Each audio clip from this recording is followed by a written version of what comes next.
Hello everyone, good morning. कैसे हैं आप सभी? उम्मीद करती हूँ आप सभी ठीक होंगे और हम सभी भी ठीक हैं। तो उम्मीद करती हूँ आपको हमारी शादी के व्लॉग्स काफ़ी अच्छे लगे होंगे और काफ़ी लोगों ने कमेंट भी किया, तो उन सभी को दिल से धन्यवाद। तो चलिए जी, अब शादी जो है फाइनली ख़त्म हो गई है और घर परिवार में 2 नए लोगों का प्रवेश हो चुका है। तो भगवान से प्रार्थना है कि इसी तरह से हमारा परिवार जो है वो फलता फूलता और बढ़ता रहे आगे।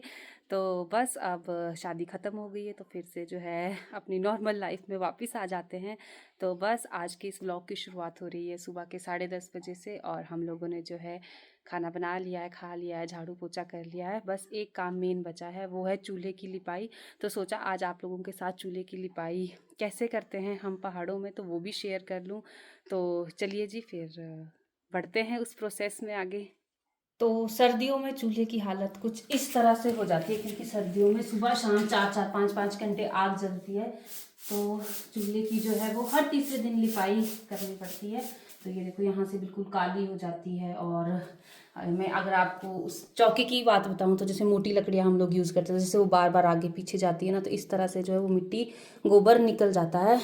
तो बस सबसे पहले चूल्हे की लिपाई करने से पहले जो है उसे अच्छे से साफ़ किया जाता है, ताकि उसके ऊपर जो भी राख डस्ट है वो निकल जाए। और ये आप देख सकते हैं, चूल्हे के लिए स्पेशल एक झाड़ू होता है जो सिर्फ चूल्हे की सफाई के लिए होता है। इसको जो है हम बाकी कहीं फर्श पे यूज़ नहीं करते, ये यहीं चूल्हे के पास पड़ा होता है। और अगर खाना बनाते हैं, जैसे मान लो रोटी बनाते हैं, तो जो आटा गिरता है वो भी इसी से साफ़ किया जाता है, प्लस चूल्हे की डस्ट राख सारी। और इस तरह से ये देखिए जी, 3 हमारे पास जो है चूल्हे हैं बने हुए। तो मतलब एक समय पे तीनों चूल्हे पे आप काम कर सकते हैं। यहाँ रोटी बना सकते हैं, यहाँ दाल पका सकते हैं, यहाँ पर पानी गर्म कर सकते हैं। तो बस मैंने इसको साफ़ कर दिया है। लेकिन अभी ना चूल्हा गर्म है, तो गर्म चूल्हे की लिपाई नहीं की जाती, तो मुझे जो है इसे अभी ठंडे होने देना पड़ेगा। और ये देखिए, मैं गोबर भी लेके आ गई हूँ गाय का। गाय के गोबर से लिपाई की जाती है। चूल्हे की मिट्टी से करेंगे, चिकनी मिट्टी से। और जो चूल्हे के पास का इतना एरिया होता है, इसकी लिपाई हम जो है मिट्टी गोबर मिक्स करके करेंगे। वैसे तो गोबर से की जाए तो ज़्यादा अच्छा रहता है, वरना मिट्टी तो है वो पैरों में लग जाती है। तो बस अभी चूल्हा गर्म है, तो जब तक ये ठंडा होता है तब तक जो है बाकी सामग्री इकट्ठी कर लेते हैं और आपको भी बताते हैं। तो मैंने यहाँ पर एक पुराने तसले में जो है वो चिकनी मिट्टी को डाल दिया, और आप देख सकते हैं इतनी चिकनी मिट्टी तो हमारे यहाँ नहीं होती, लेकिन होती ही है कुछ हद तक। तो ये देखिए, हमने पहले ही ना इसे बारीक करके रखा होता, ताकि बाद में हमें जो है बार बार समय व्यर्थ ना करना पड़े एक ही काम में। तो ये देखिए जी, तो अब मैं ना इसमें पानी मिला दूँगी। अब 5 मिनट के लिए ना इसको भीगने के लिए रख दूँगी, ताकि मिट्टी अच्छे से नरम हो जाए। तो इतना सा पानी में मिला दूँगी इसमें। तो बस 5 मिनट तक इसको यहीं रहने दूंगी, और इस चीज़ से मैं जो है वो चूल्हे की लिपाई करूँगी। तो इसे हमारी भाषा में कहा जाता है मुशारथा। और ये देखिए, ये जो पाइन ट्री होते हैं ना, चील के पेड़, उनकी लीव्स को सुखा के ये चीज़ बनाई जाती है। तो ये भी एक मतलब बड़ा अच्छा सा प्रोसेस होता है, घुमा फिरा के इस चीज़ को बनाया जाता है। और ये बहुत पक्का होता है, कई सालों तक चलता है अगर मतलब अच्छे से इसे बनाया जाए। तो बस इससे हम लिपाई करेंगे, वो तो मैं आपको आगे दिखाने वाली हूँ। तो बस इसे भीगने देते हैं और तब तक हम लोग अंदर चलते हैं। तो बस अब हमारा चूल्हा भी ठंडा हो गया है और मिट्टी भी अच्छे से भीग गई है। तो अब हम जो है अच्छे से शुरुआत कर सकते हैं। तो साथ में मैंने पानी का जग भी रख लिया है, ताकि जैसे जैसे ज़रूरत पड़ेगी तो मैं पानी डालती रहूँगी मिट्टी में। तो चलिए जी, पहले तो मैं ये ब्लैक वाला ही पार्ट कर लेती हूँ ना, ताकि ये थोड़ा सा हल्का हो जाए। और सबका लिपाई करने का अपना अपना तरीका होता है, मतलब हर औरत का काम करने का तरीका अलग होता है। वैसे मैंने तो इसमें पानी मिलाया ना मिट्टी में, वैसे इसमें जो है वो गौमूत्र भी मिलाते हैं। और अगर गौमूत्र से मतलब हम लोग लिपाई करें तो चूल्हा मजबूत रहता है। ऐसा बोलते हैं कि वो चूल्हा मजबूत रहता है, प्लस अच्छी खुशबू रहती है, शुद्ध रहता है। और आपको तो पता है कि गाय की हर एक चीज़ जो है वो पवित्र मानी जाती है। तो बस ये मैंने कर दिया। ये देखिए, आप हल्का हल्का पड़ गया है वो काला निशान, जो इतना काला था ना वो हल्का हो गया, क्योंकि यहीं पे सबसे ज़्यादा आंच लगती है यहाँ पे। तो इसका मुंह मान के चलिए कि आपके चूल्हे का मुंह है, तो मुंह ही सबसे ज़्यादा सजाना पड़ता है। तो बस अब मैं जो है वो निशान भी लगा देती हूँ कि कहाँ तक मुझे करना है। ज़्यादा ऊपर तक तो हम नहीं लगाएंगे, क्योंकि फिर वही बात हो जाएगी कि फिर हर बार ऊपर ऊपर ही बढ़ते रहेंगे, तो फिर एक टाइम ऐसा आएगा कि ये पूरा ही लिपाई करने को हो जाएगा। और कई बार जल्दबाजी में जो है वो इतना समय नहीं होता है कि इतना कर पाए। तो बस इस तरह से निशान लगाएंगे इक्वल सा।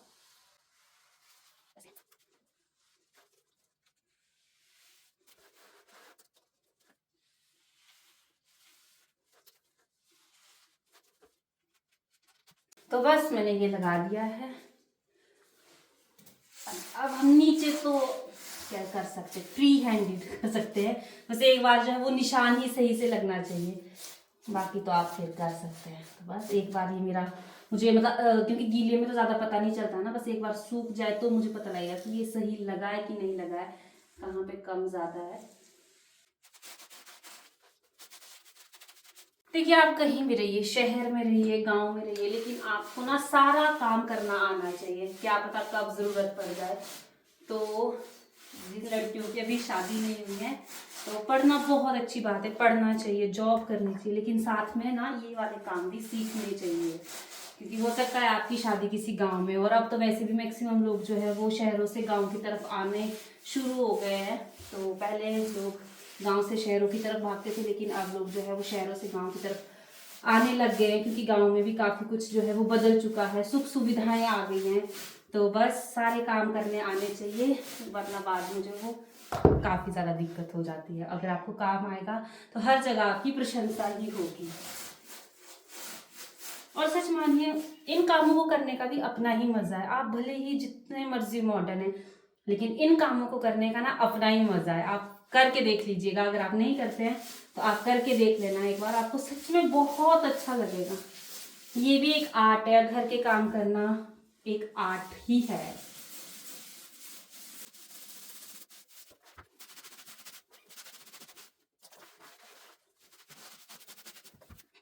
चूल्हे को लिपाई करने में गोबर की जरूरत नहीं होती, चूल्हे की लिपाई हमेशा मिट्टी से ही की जाती है।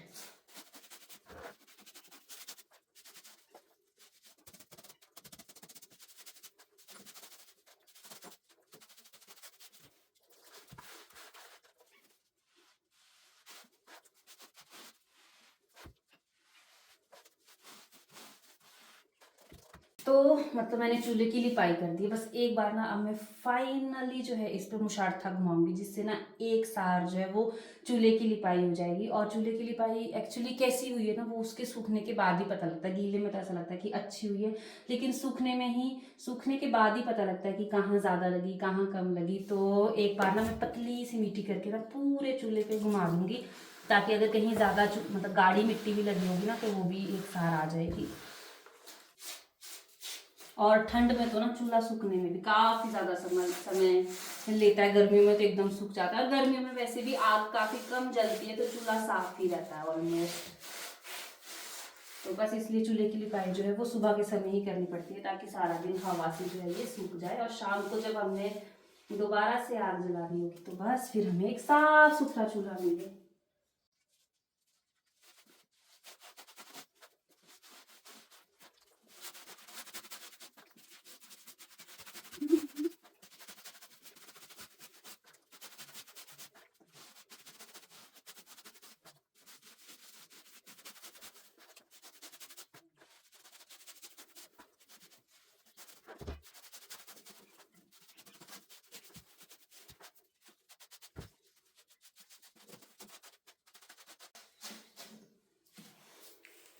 तो बस अब मिट्टी वाला पार्ट खत्म हो गया है, और अब मैं जो है इस इतनी सी मिट्टी जो है वो बची है, तो बस काफ़ी ज़्यादा है क्योंकि मिट्टी हमें ज़्यादा चाहिए भी नहीं। तो बस इसमें जो है वो मैं गाय का गोबर मिला दूंगी, और इसे भी एक अच्छे से मतलब पतला सा लेप बनाना है, ज़्यादा मोटा भी नहीं बनाना है। तो इस तरह से जो है वो, और गाय के गोबर की खुशबू, और लिपाई के लिए हमेशा गाय के गोबर का ही इस्तेमाल किया जाता है, सिर्फ गाय के, ना भैंस के ना बैल के, सिर्फ गाय के गोबर से ही शुभ माना जाता है। आपने देखा भी मेरी वीडियोस में कि जब हम लोग दिवाली के लिए रंगोली बना रहे थे तब भी हमने गाय के गोबर से जो है वो चौका लगाया था, और शादी में भी मैंने दिखाया, मतलब शादी में भी आपने देखा होगा कि जहाँ पर भी शुभ काम हो रहा था बाहर आंगन में, वहाँ पे जो है वो गोबर, गाय के गोबर से लिपाई की हुई थी। तो बस मैंने इस तरह से बना दिया। अब इसमें मैं पानी मिलाऊंगी, और जितना सा गाढ़ा मुझे चाहिए बस इतना ही पानी मिलाऊंगी मैं इसमें।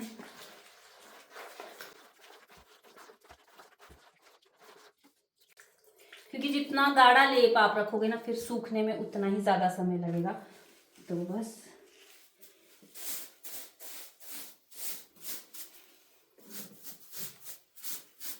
साथ में ना ये रिपेयरिंग भी करनी पड़ेगी, जो ये यहाँ पर निकला है ना, ये देखिए जो ये यहाँ पर निकला था ना, इसके लिए भी रिपेयरिंग करनी पड़ेगी। तो इसमें ना पहले इस तरह से लगाया जाएगा, ये गाढ़ा गाढ़ा सा लेप, मतलब ये जो गड्ढे पड़े हुए हैं ना इस तरह से लगाएंगे इसमें। और वैसे शायद मैंने थोड़ा ज़्यादा पतला कर दिया है ये चीज़। और ये जो पूरा चूल्हा बना है वो पूरा मिट्टी से बना है, मतलब आप समझ रहे हैं, पूरा मिट्टी ही मिट्टी से बना हुआ है ये। तो मतलब आप खुद सोच लीजिए कि इसमें कितनी ज़्यादा मिट्टी लगी होगी।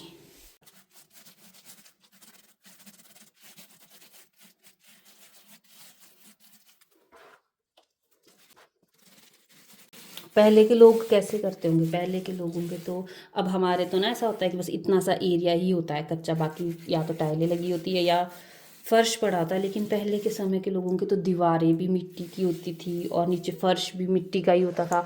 तो उनको तो कितना ज़्यादा मतलब समय लगता होगा लिपाई करने में। और ऐसा तो नहीं होता होगा कि वो लिपाई करते नहीं होंगे, जैसे हम हर तीसरे दिन करते हैं या हफ्ते में 2-3 बार करते हैं, तो वैसे वो लोग भी करते होंगे। तो आप खुद सोचिए कि पहले के समय में तो मतलब हर तरह का काम बहुत ज़्यादा होता था, खेत खलियान का काम इतना ज़्यादा। तो बस मैंने ये कर दिया है, अब बस इस पे जो है वो मुशारथे से पोंछा लगा देती हूँ।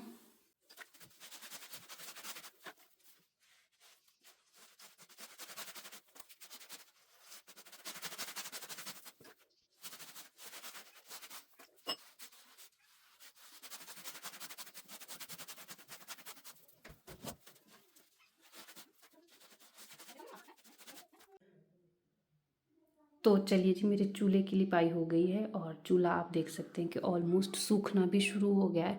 बस ये वाला पार्ट जो है वो सूखने में ज़्यादा समय लगेगा, क्योंकि इस पे डायरेक्ट हवा नहीं लगेगी, चूल्हे पे तो डायरेक्ट हवा लग जाती है पीछे दरवाजे से। तो अब चलते हैं, अब इस चीज़ को भी साफ़ करते हैं। और इसको हम फेंकेंगे नहीं, मैं आपको बताती हूँ इसका इस्तेमाल जो है वो मैं कैसे करूँगी। और आज आप मौसम देख सकते हैं, मौसम बिल्कुल साफ़ है, अच्छी सी धूप खिली है। तो बस यहाँ आप देख सकते हैं कि यहाँ पर जो है हमारा थोड़ा सा पुदीना लगा, थोड़ा सा तो क्या, ये काफ़ी ज़्यादा वहाँ तक फैला हुआ है, लेकिन वहाँ पे घास हो रखा है। यहाँ तो मैंने 1-2 दिन पहले साफ़ किया था। तो बस अब इसको जो है वो मैं अच्छे से ना इसी में डाल दूँगी, क्योंकि इसमें जो है वो मिट्टी भी है, गोबर भी है। तो मैं इसको यहाँ यहाँ डाल देती हूँ, देखो ऐसे, ये देखो।